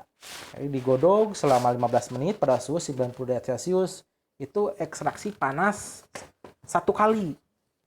Ekstraksi padat cair satu kali dengan menggunakan panas. Sampelnya padat, simplicia, kemudian dipanaskan, dan pelarutnya hanya menambahkan satu kali, sekali aja. Itu dinamakan ekstraksi satu kali. Tapi kalau dekokta itu seperti apa? Dekokta itu sama seperti infusa. Suhunya 90 derajat Celcius. Bedanya apa? Bedanya waktunya. Kalau infusa itu hanya 15 menit. Tapi kalau dekokta sampai 30 menit. Jadi lebih lama waktunya. Itu untuk dekokta. Sekarang ekstraksi panas satu kali, cara reflux. Nah, kenapa disebut cara reflux? Kalau digodok kan tidak ada kolom ini. Nah, kolom tersebut untuk apa? Kolom tersebut tujuannya untuk mempertahankan volume pelarut supaya pelarutnya tidak mudah hilang. Misalkan Anda ingin mengekstraksi simplicia dengan etanol. Supaya ekstraksinya lebih cepat, maka Anda panaskan. Tetapi kelemahannya apa? Kelemahannya pelarutnya hilang. Karena pelarut etanol itu mudah menguap. Jangankan dipanaskan, pada suhu ruangan saja etanol menguap. Jadi gimana supaya etanolnya tidak menguap dan tidak mengkontaminasi lingkungan? Mungkin akan terhirup misalkan oleh manusia, oleh makhluk lain misalkan terhirup. Nah, supaya pelarutnya tidak hilang, maka dibantu dengan adanya kondensor. Jadi etanol yang menguap itu akan turun kembali gitu. Nah, selain mempertahankan volume pelarut, adanya kolom tersebut juga mempertahankan senyawanya tidak hilang. Takutnya kan ada senyawa yang hilang juga atau menguap pada saat proses pemanasan. Supaya tidak ada yang hilang, maka dengan adanya kolom ini, senyawa yang ikut menguap dengan pelarut juga akan turun kembali. Nah, itu alasannya. Tapi ada syaratnya. Syaratnya, metode ekstraksi padat cair cara panas itu berlaku jika tadi analitnya atau senyawa yang dianalisisnya termostabil atau stabil pada suhu tinggi karena dipanaskan. Dipanaskan dengan hot plate. Nah, dipanaskan. Itu syaratnya. Mau infusa, mau dekokta, mau reflux, syaratnya tetap harus sampel yang analitnya tahan pada suhu tinggi. Kemudian ekstraksi cara panas sinabung. Sinabung itu tadi berulang ya. Contohnya seperti soklet. Kenapa disebut berulang? Karena pelarutnya selalu baru lagi. Nah, kelebihannya apa? Kalau metode reflux, sampel dan pelarut bercampur di sini. Nah, kelemahannya yang lain dari metode reflux adalah lama-lama pelarutnya ini akan jenuh. Kalau sudah jenuh, maka laju ekstraksinya lama-kelamaan menurun. Setelah menurun, kalau sudah jenuh atau lewat jenuh, nah analis sudah tidak bisa terekstraksi lagi. Itu kelemahannya. Tapi kalau metode soklet, karena pelarutnya selalu baru, maka laju ekstraksinya stabil dari awal hingga akhir, tetap saja seperti itu. Saya gambarkan soklet itu seperti apa. Kalau tulisannya bisa Anda baca. Nah, soklet seperti ini. Hampir mirip dengan reflux. Kalau reflux, labu langsung kolom. Sampel berada di sini. Tapi kalau soklet, labu, kolom, nah ini sokletnya. Ini dinamakan soklet. Ini sokletnya. Jadi sampel berada di dalam, nah ini timbal yang ini. Di dalam dibungkus menggunakan bisa kertas saring, bisa kain kasa, atau sebagainya yang bisa menghalangi serbuk atau sampel yang ada di dalam coklat. Nah, kenapa disebut selalu baru pelarutnya? Saya next saja ke sini. Nah, sampel berada di sini. Pelarut berada di sini. Kalau yang hitam-hitam itu adalah batu timbal, batu didih. Nah, kemudian nanti pelarut akan nguap. Pelarut akan nguap. Nguapnya ke sebelah mana? Nguapnya ke sebelah sini nih. Nguapnya nih ada tulisan favor. Tidak akan ke lewat tengah. Kenapa? Karena tidak ada rongga di situ. Nah, kemudian karena pelarut nguap, nanti uapnya akan masuk ke dalam kolom lidik. Nah, karena ada suhu rendah di situ dengan bantuan air, maka uap akan menetes. Netesnya kemana? Nggak akan masuk ke bawah, tapi ke sini dulu. Ke dalam sampel dulu. Nah, netesnya ke sini. Netesnya ke dalam sampel yang isinya, ke dalam coklat yang isinya ada sampel. Nah, pelarutnya itu baru. Kenapa? Karena murni pelarutnya. Netes, netes terus. Sambil netes, sambil ngeekstrak. Nah, jika permukaan pelarutnya sudah sama dengan ujung yang ini, nah ujung yang ini, maka sampel itu akan turun ke bawah beserta pelarutnya, turun ke bawah. Nah, turun ke bawah. Karena sudah turun ke bawah, maka terambillah sampel atau analit yang ada dalam sampel yang asalnya di atas, pindah menjadi di bawah. Terus dikatakan pelarutnya murni lagi gimana? Nah, pelarutnya selalu murni itu yang mana karena dipanaskan terus-menerus, nguap lagi. Yang nguap itu adalah pelarutnya saja. Analitnya tetap saja di dalam labu. Nah, nguap lagi, netes lagi, turun lagi. Otomatis. Nanti akan dipraktikkan di lab. Di praktikum analisis keamanan pangan. Untuk ekstraksi lemak itu menggunakan coklat. Kemudian ini juga nih, ini sampel di sini, pelarut di sini, nguapnya lewat samping nih, lewat samping masuk ke sini, netes ke bawah. Nah, sampel ada di sini. Kemudian jika sudah penuh, nah sama ada ujung ini nih, ujung yang di situ. Jika sudah melewati ujung itu, maka pelarut akan turun. Sambil turun, pelarut tersebut sambil membawa analit ke bawah. Tuh, terus-terusan saja seperti itu. Jadi laju ekstraksinya stabil karena pelarutnya selalu murni, gitu maksudnya. Kalau reflux tadi, laju ekstraksinya lama-kelamaan menjadi menurun. Kenapa? Karena pelarutnya mengalami proses penjenuhan dengan adanya zat yang terlarut. Keuntungan, nah keuntungan dapat digunakan skala besar, keamanan kerja alat ini lebih tinggi, efisien, kemudian pelarut yang diperoleh kembali, pelarutnya kan murni lagi. Jadi sedikit saja pelarut sudah cukup karena murni lagi. Kemudian kemurnian tinggi. Kelemahannya apa? Apakah ada kelemahannya? Ada kelemahannya. Kelemahan ekstraksi coklat itu mahal. Mahal kenapa? Kalau dibandingkan dengan teknik pemanasan biasa itu murah karena cuma ada alat panasin aja. Nah, kalau di coklat yang mahalnya ini, alat coklatnya mahal. Kalau misalkan alat coklat yang kecil saja itu harganya sudah 1.700.000, kecil itu.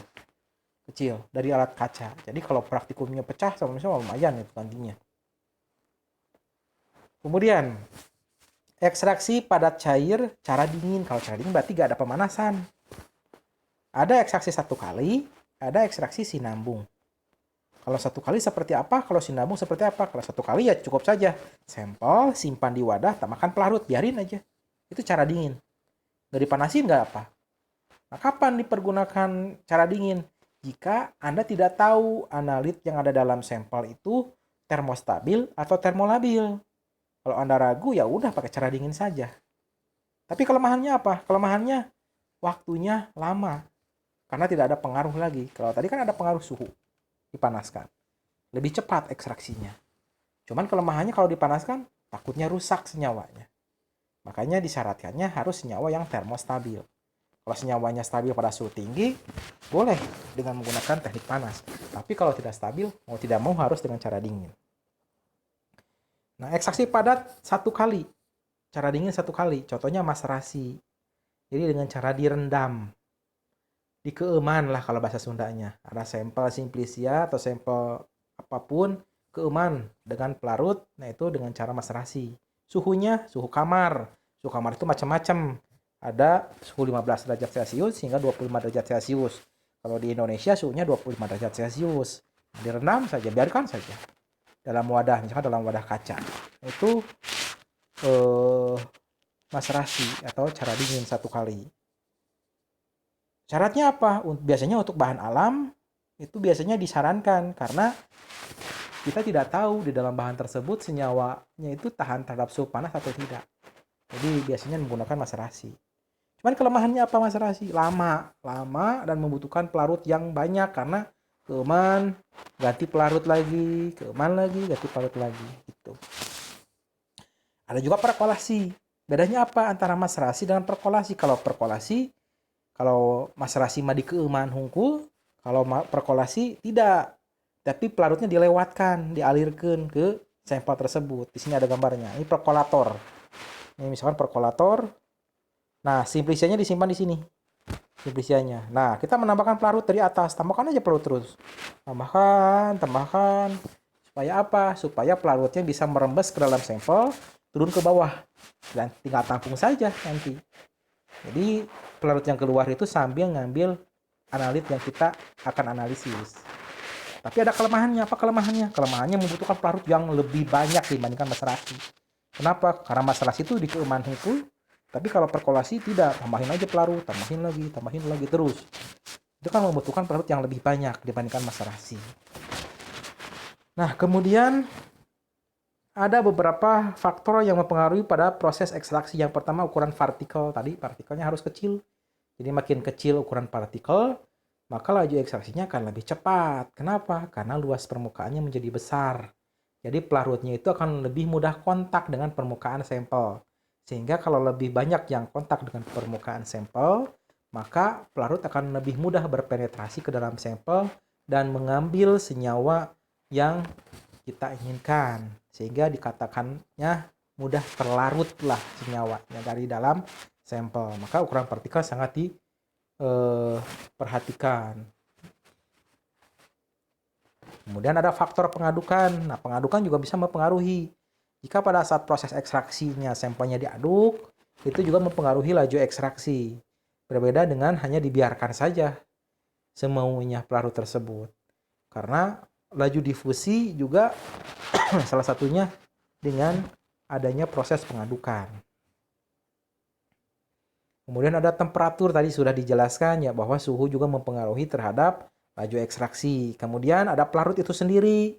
Tadi pertimbangannya apa? Ada konstanta distribusi. Jadi kalau konstanta distribusinya makin besar, maka kemampuan pelarut tersebut juga akan lebih tinggi dalam menarik atau mengekstraksi suatu senyawa. Kemudian pemilihan pelarut pada umumnya dipengaruhi oleh beberapa faktor. Tadi kan kalau tadi hal-hal yang mempengaruhi proses ekstraksi. Kalau di sini hal-hal yang mempengaruhi pada saat proses pemilihan pelarut. Apa saja yang harus diperhatikan? Yang pertama selektivitas. Jadi pelarut itu diharapkan selektif. Kalau kita ingin mengekstraksi kafein saja, ya diharapkan pelarutnya lebih banyak menarik kafeinnya karena lebih selektif terhadap kafein. Itu. Kemudian kelarutannya tadi ada kaitannya dengan selektivitas lah. Jadi kemampuan melarutkan pelarut terhadap analit yang akan kita analisis itu besar. Kemudian kemampuan tidak saling bercampur, ini berlaku untuk ekstraksi cair-cair tadi. Jika Anda ingin melakukan ekstraksi cair-cair, seperti Anda ingin mengekstraksi kafein dari larutan kafein dengan air, maka kemampuan pelarut yang kedua itu harus tidak boleh saling bercampur dengan pelarut yang pertama. Kemudian yang terakhir titik didih. Nah, titik didihnya diharapkan itu harus rendah. Nah, kenapa? Karena pada saat setelah proses ekstraksi, pelarut itu harus dihilangkan. Kalau pelarutnya memiliki titik didih yang tinggi, itu akan sulit dihilangkan. Nah, kriteria lain Anda memilih pelarut, yang pertama itu harus murah. Ya, jangan Anda menggunakan pelarut yang sangat mahal, misalkan 1 liternya harganya 300.000. Itu kan pelarutnya mahal, tidak ekonomis. Yang paling murah apa? Paling murah air lah, paling murah. Cuman ada kelemahannya juga air, sulit menguap. Tidak bisa dipisahkan nantinya atau sulit dipisahkan. Kalau dipisahkan juga harus freeze dryer itu tetap saja mahal. Kemudian tersedia dalam jumlah besar. Contoh seperti etanol, metanol itu tersedia dalam jumlah besar. Jadi pasti harganya murah. Kemudian diharapkan tidak beracun atau tidak toksik. Kenapa? Nanti akan membahayakan bagi peneliti itu sendiri atau analis itu sendiri. Kalau berbahaya misalkan sifatnya karsinogen, misalkan sifatnya iritan kuat, itu berbahaya. Jadi tidak disarankan. Kemudian kalau bisa tidak terbakar. Nah, pelarut yang tidak terbakar kan hanya air saja, tapi sisanya mudah terbakar. Nah, tapi kalau misalkan sifatnya mudah terbakar, gimana mengantisipasinya? Nah, ya, antisipasinya yaitu terletak pada analis itu sendiri. Bagaimana caranya supaya proses ekstraksi dengan menggunakan pelarut tersebut tidak mengalami proses kebakaran. Kemudian tidak eksplosif bila bercampur dengan udara. Pelarutnya jika bercampur dengan udara meledak misalkan. Nah, itu tidak diharapkan, itu akan mencelakai diri sendiri nantinya. Tidak korosif, kemudian tidak menyebabkan terbentuknya emulsi. Nah, ini apabila pada ekstraksi cair-cair gak boleh mengemulsi karena sulit dipecahkan nanti. Kemudian memiliki viskositas yang rendah, stabil secara kimia dan termis karena mungkin saja dipanaskan. Kemudian selanjutnya clean up, proses clean up. Clean up itu jadi memisahkan atau membersihkan sampel dari matriks pengganggu. Contohnya Anda punya sampel darah. Anda ingin menentukan kadar paracetamol atau kadar kafein dalam darah. Anda makan minum kopi misalkan 10 gelas, berapa sih kadar kafein dalam darah? Nah, tentunya kan darahnya diambil kemudian harus dianalisis. Tapi sebelum dianalisis harus di clean up dulu.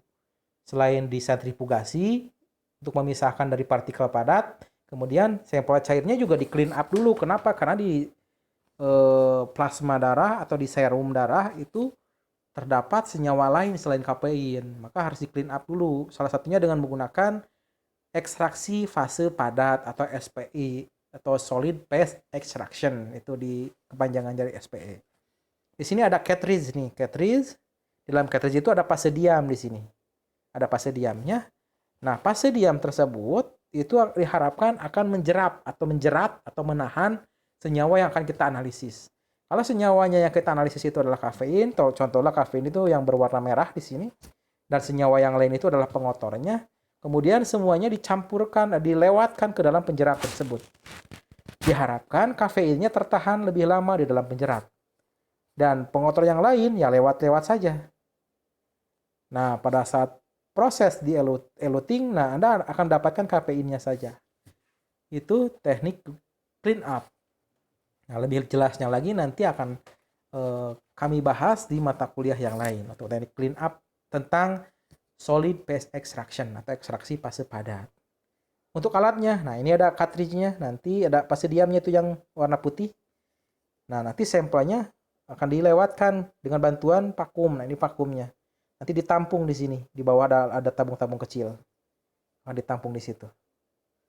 Nah, kemudian senyawa yang diharapkan atau analit yang kita analisis diharapkan tertahan lebih lama di dalam cartridge tadi. Nah, ini cartridge-nya.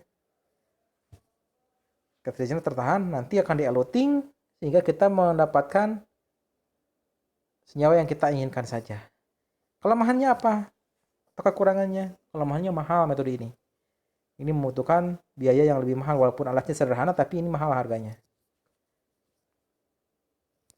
Nah, ini contoh beberapa penjerap. Penjerap yang digunakan dalam SPE ini ada senyawa-senyawanya. Silika tapi dikombinasikan dengan senyawa adsorben lainnya yang bisa mengadsorpsi analit sehingga analit yang kita akan analisis tertahan lebih lama di dalam sorben. Nah, clean up sampel dengan cara digesti. Nah, digesti itu dengan cara dihancurkan.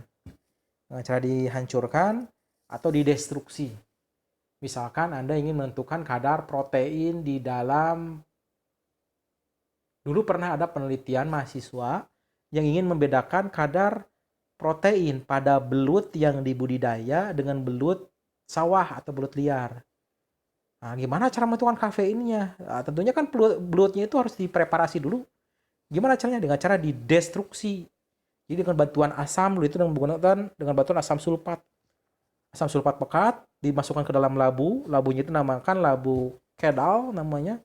Kemudian belutnya masukin ke dalam labu tersebut berisi asam sulfat. Kemudian didestruksi, dipanaskan beberapa saat dipanaskan hingga senyawa organiknya hancur, belutnya hilang, terlarut dalam asam sulfat, menjadi bening saja seperti air. Itu dinamakan digesti. Sehingga senyawa yang kita tidak harapkan dihilangkan, tapi yang kita akan analisis tetap ada di situ. Itu metodenya nanti akan dibahas di analisis keamanan pangan. Analisis pangan itu dibahas bagaimana cara menentukan kadar protein dalam sampel. Salah satunya dengan cara digesti, dengan cara dipreparasi dulu. Gak bisa kita langsung analisis sampel protein dalam belut misalkan, gak bisa. Ataupun dengan cara kering, kalau cara kering dengan cara ditanur. Tanurnya itu ada, kalau di sini ada di lab tanur, itu dengan cara dipanaskan pada suhu misalkan 900 derajat Celcius. Itu alasnya tanur. Kalau oven biasa, paling hanya 200 derajat oven. Tapi kalau tanur bisa sampai 2000 derajat Celcius. Nah, misalkan Anda ingin menentukan kadar logam atau anorganik. Misalkan Anda ingin menentukan kadar residu timbal atau PB yang ada di dalam makanan yang dijual di pinggir jalan. Itu kan PB-nya masuk mungkin ke makanan. Nah, gimana caranya saya ingin bisa menentukan kadar PB-nya? Nah, sampelnya preparasi dulu dengan cara didestruksi kering, dipanaskan pada tanur pada suhu misalkan 900 derajat Celcius. Masukin makanannya ke situ, makanannya itu akan hilang nantinya, terurai dengan udara, yang tertinggal anorganiknya di situ. Anorganiknya kemudian dilarutkan saja baru diukur. Biasanya teknik ini adalah teknik preparasi sampel untuk analisis dengan menggunakan spektroskopi serapan atom. Nah, itu dibahas di praktikum analisis fisikokimia di semester 4. Kemudian clean up dengan cara presipitasi. Misalkan dengan cara dipisahkan sampel dengan cara dipisahkan. Tadi kan cara pemisahannya dengan cara di clean up dengan menggunakan cartridge sampel darah, tapi kalau ini dengan menggunakan pelarut atau senyawa yang bisa memisahkan senyawa yang sekiranya bisa mengganggu pada saat proses analisis. Misalkan di sini proses presipitasi pada sampel darah dengan menambahkan metanol, etanol, kloropom, asam perklorat, dan lain-lain. Mengapa? Karena matriks merupakan berupa biomolekul, misalkan seperti protein, itu akan terdenaturasi dan akan mengendap dengan menambahkan pelarut-pelarut di atas.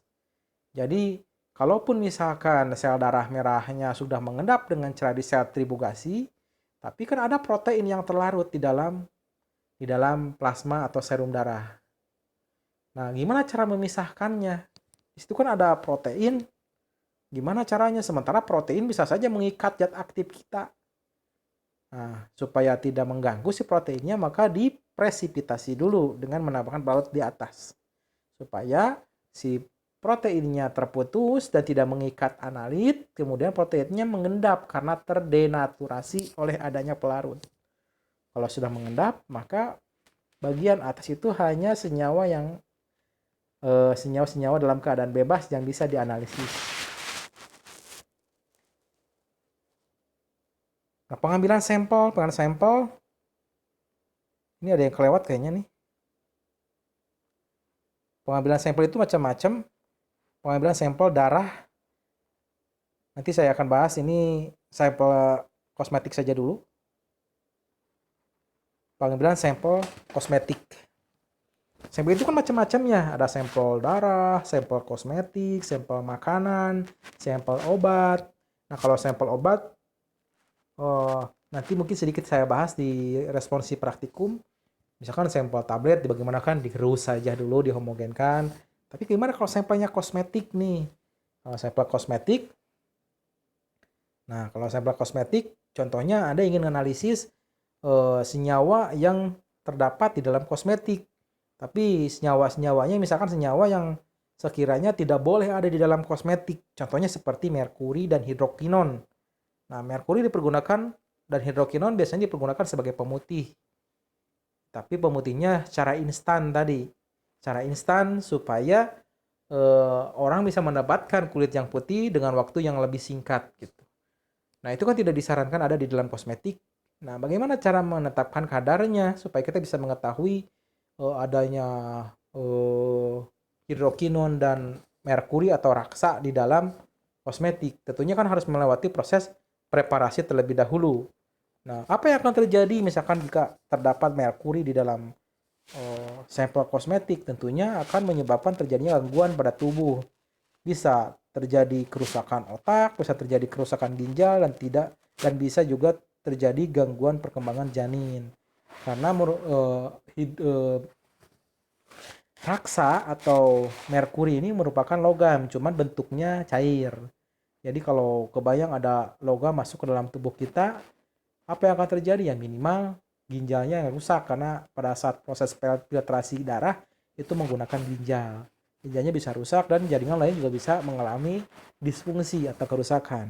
Hidrokinon juga sama, itu tidak disarankan di dalam kosmetik karena akan menyebabkan beberapa hal yang bisa merusak tubuh, diantaranya ginjal, leukemia, dan kanker.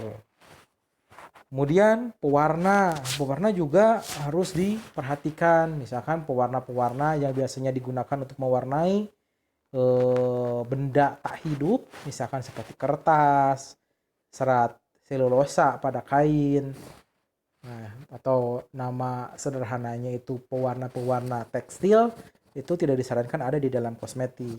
Kenapa?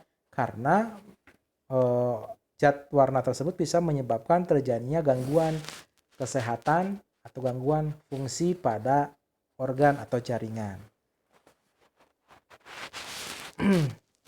Nah, bagaimana kalau misalkan sampel kosmetiknya sampel serbuk? Nah, kalau sampel serbuk sama seperti sampel farmasi. Jadi sampelnya dilakukan proses dihomogenkan dulu sampelnya. Setelah dihomogenkan, kemudian lakukan proses pengenceran dengan menggunakan pelarut sesuai dengan volume tertentu. Jadi preparasinya hanya seperti itu saja. Kemudian sampel aerosol. Aerosol itu kan sampel yang bisa disemprotkan ya. Nah, itu dilakukan preparasi sampel pada tempat yang suhunya lebih rendah atau es kering selama 2 jam. Kemudian setelah itu baru dilubangi untuk mengambil isinya. Kalau misalkan ada ingin menghitung berapa kadar senyawa A di dalam aerosol, maka dibekukan terlebih dahulu, kemudian baru diambil. Kemudian sampel emulsi. Gimana cara preparasinya? Emulsi kan ada 2 jenis. Ada minyak dalam air atau oil in water. Jika minyak yang terdispersi dalam air, maka tambahkan air, diencerkan dengan air. Tapi kalau emulsi tipenya air dalam minyak, maka diencerkan dengan pelarut organik. Pelarut organik contohnya seperti etanol, metanol, heksan, kloroform, jadi diencerkan dalam itu. Itu saja diencerkan, baru bisa dianalisis lebih lanjut. Nah, ini berdasarkan kandungan kimianya, di sini sampel kosmetik untuk analisis bahan pengawet. Pengawet itu misalkan seperti obat-obat turunan benzoat. Nah, itu analisisnya bisa menggunakan preparasinya itu dengan cara dilarutkan dalam alkohol, kemudian disaring dan dipreparasi dengan menggunakan TLC. TLC itu kepanjangannya Thin Layer Chromatography atau bahasa Indonesianya kromatografi lapis tipis. Di kromatografi lapis tipis baru bisa diambil senyawanya.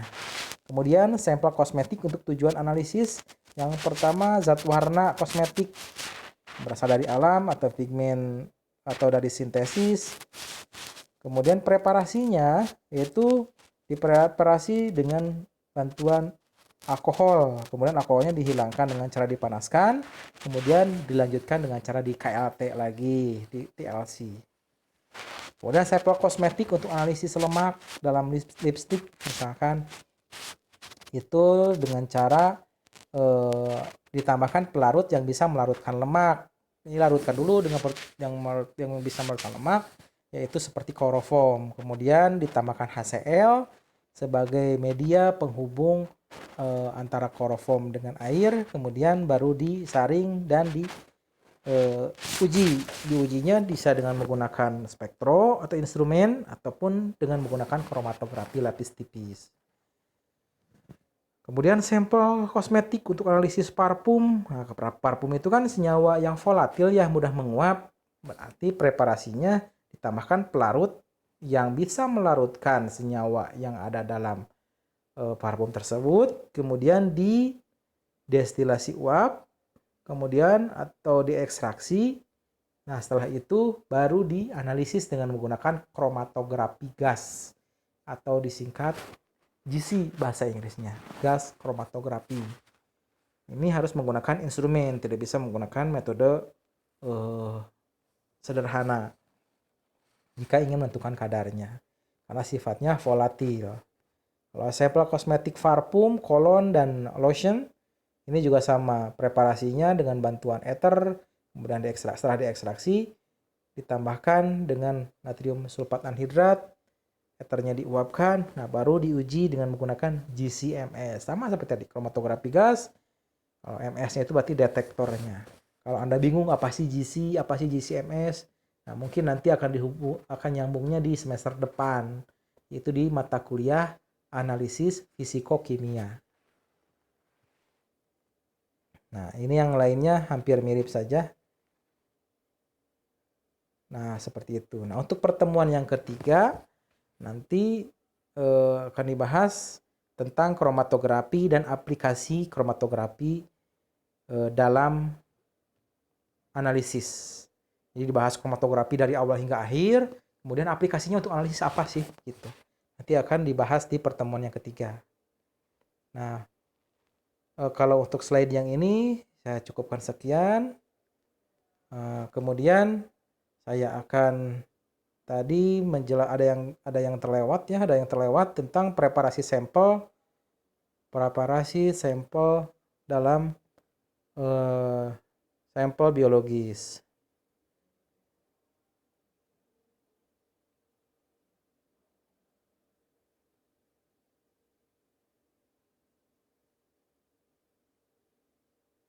Nah, ini.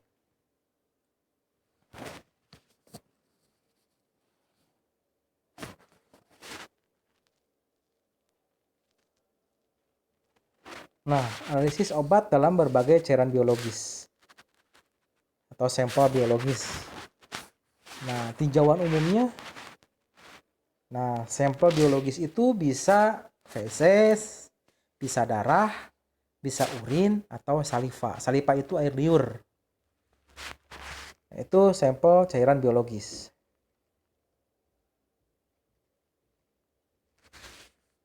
Nah, yang pertama adalah darah. Nah, di dalam darah itu komponennya banyak ya. Tidak hanya cairan darah, tapi ada padatannya. Ada sel darah merah, sel darah putih, keping darah atau plateret, dan beberapa senyawa yang lainnya.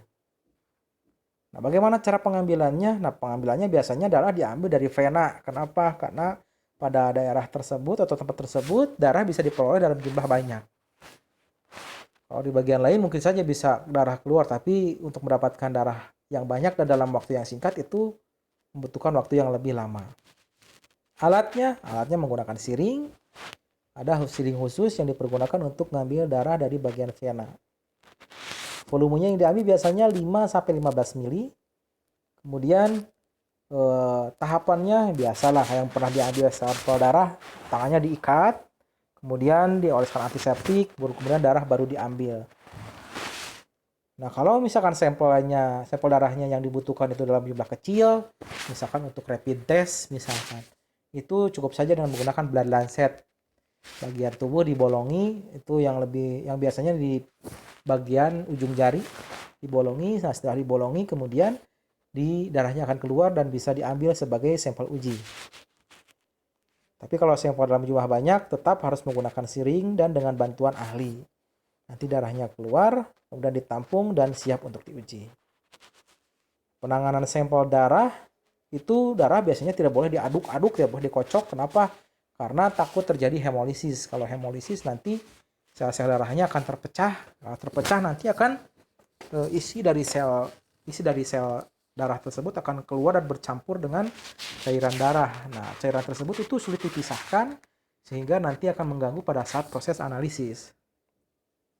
Kemudian darah yang dianalisis dapat berupa darah total. Ada yang ujinya darah totalnya untuk menghitung berapa kadar sel darah merah, sel darah putih itu dari darah total. Ada juga dari serum, dari plasma, atau fraksi bebas proteinnya. Bisa jelaskan apa itu serum, apa itu plasma. Jika obat yang akan dianalisis peka terhadap degradasi enzim, maka segera didinginkan atau didegradasi dengan enzim. Jadi kalau misalkan ada beberapa zat aktif obat yang mudah rusak dengan adanya enzim yang ada di darah, maka langkah awalnya yaitu harus didinginkan supaya proses degradasinya menjadi berhenti. Biasanya didinginkan pada suhu minus 20 derajat Celcius. Jadi tidak bisa disimpan di kulkas, di freezer kulkas tidak bisa. Karena freezer kulkas itu suhunya hanya minus 0 sampai minus 1 derajat Celcius. Tapi ini sampelnya harus disimpan dalam suhu minus 20 derajat Celcius. Jadi harus menggunakan alat khusus. Kalau di lab kita ada, di lab mikrobiologi ada alat yang dipergunakan, alat yang bisa menyimpan sampel pada suhu minus 20 derajat Celcius. Nah, kemudian pengumpulan penanganan sampel darah selanjutnya yaitu pengumpulan, penanganan, penyimpanan, dan penandaan sampel darah yang tepat akan meningkatkan hasil analisis yang dilakukan. Jadi setelah sampel diambil, jika tidak langsung dianalisis, maka harus disimpan supaya tidak terjadi degradasi pada analit. Kemudian sebelum disimpan maka harus diberi label yang jelas terlebih dahulu. Hasil label dulu baru disimpan. Supaya tidak tertukar dengan sampel-sampel yang lain. Jika ada sampel yang sama, yang lain juga disimpan di tempat yang sama. Sampel harus dianalisis segera atau disimpan dengan teknik penyimpanan yang sesuai prosedur. Jadi semakin lama serum atau plasma bersentuhan dengan eritrosit, maka semakin besar penurunan kadarnya. Nah, kemudian di sini ada serum, ada plasma. Nah, bedanya serum dan plasma itu apa? Nah, kalau lihat dari komposisinya, ini sampel setelah di sentrifugasi. Nah, di sini ada bagian cair, yang ini ada bagian padatnya. Nah, kalau bagian cair ini kandungannya ada protein, ada garam, ada bahan organik, ada sisa metabolit, ada hormon, ada juga gas. Dan isinya lebih banyak adalah air. Air jumlahnya 90-92%. Dan zat yang terlarutnya adalah ada 7-8%. Kemudian padatannya, yang bagian bawahnya itu isinya ada sel darah merah, ada sel darah putih, ada trombosit. Kemudian apa bedanya serum dengan darah? Apa bedanya serum dengan plasma? Bagaimana cara mendapatkan plasma dan bagaimana cara mendapatkan serum? Kalau serum itu sampel darah yang telah diambil itu didiamkan kurang lebih 20 menit, kemudian disentrifugasi, diputar pada suhu pada RPM tertentu, hingga nanti yang diambil bagian cairan bagian atasnya. Cairan bagian atas itu serumnya. Tapi kalau plasma itu darah utuh, tambahkan koagulan dulu. Tambahkan koagulan, kemudian disentrifugasi. Jadi selain disentrifugasi, tambah koagulan terlebih dahulu. Jadi biasanya kalau untuk analisis biasanya menggunakan plasma, bukan serum. Karena kalau plasma itu biasanya zat aktif obat jumlahnya lebih banyak dibandingkan serum. Karena serum karena zat aktif obat tidak terikat oleh protein. Ada juga sampel urin. Kalau sampel urin ini adalah sampel hasil metabolisme yang dibuang melalui ginjal.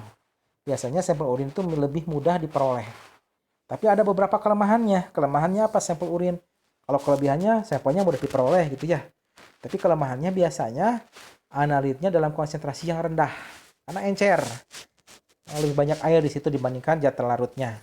Kemudian di urin itu biasanya dalam bentuk zat aktif yang akan kita analisis itu dalam bentuk hasil metabolisme atau sisa metabolisme. Maka jarang ditemui zat aktif obat dalam keadaan utuh. Misalkan Anda ingin menentukan kadar VC dalam urin misalkan. Anda makan VC dulu, kemudian ambil urinnya. Nah, biasanya sudah tidak dalam bentuk VC lagi, tapi dalam bentuk turunannya, yaitu turunan jadi dalam bentuk dehidroaskorbatnya. Mudah dilakukan, jumlahnya banyak, kemudian lama dan selang waktu penampungan urin sesuai dengan karakteristik obat yang akan diuji. Kemudian umumnya tidak mengandung lipid, protein, mudah diekstraksi menggunakan balut organik dengan menggunakan balut organik. Di sini ada komposisi dari urin itu apa saja. Nah, bisa dilihat saja oleh Anda. Nah, kemudian ini tempat menampung urin. Nah, baru dilakukan uji. Penanganan sampel urin, wadah yang ditampung urin harus inert atau tidak bereaksi dengan pelarut ataupun analit yang akan kita analisis, bebas dari bahan pengganggu analisis. Kemudian untuk menghindari kontaminan dengan mikroba urin dapat disimpan di lemari pendingin. Ini adalah penanganan sampel urin. Nah, kemudian kelemahannya, tadi kelemahannya sudah saya jelaskan. Kelemahannya yaitu konsentrasinya encer. Kemudian biasanya analit yang akan kita analisis itu sudah dalam bentuk turunannya. Jadi tidak dalam bentuk senyawa awalnya. Kalau kita konsumsi PITC atau asam askorbat, maka yang ada di urin itu asam, bukan asam askorbat, tapi asam dehidroaskorbat. Jadi sudah dalam bentuk turunannya. Sampel feses. Ini kalau sampel feses berarti yang diambil itu adalah sampel kotorannya. Jadi fesesnya yang diambil. Jadi kalau fesesnya yang diambil biasanya untuk melihat seberapa besar metabolit yang ada di dalam empedu atau bisa dilihat di dalam empedu. Nah, kenapa misalkan empedu itu bisa dilihat dari feses? Kan biasanya feses itu berwarna kan ya. Misalkan yang umumnya itu berwarna kuning. Kemudian karena warna kuning itu dari apa warna kuning tersebut? Warna kuning itu berasal dari atau dikeluarkan dari empedu. Jadi empedu itu berfungsi sebagai pewarna feses. Ada fungsi lain sih sebenarnya empedu itu. Cairan empedu itu berfungsi sebagai emulgator. Jadi misalkan jika Anda mengkonsumsi lemak, kenapa lemak bisa terabsorpsi ke dalam sistem sirkulasi? Karena adanya emulgator. Karena adanya emulgator, kemudian nanti si lemak akan teremulsikan dan bisa terabsorpsi.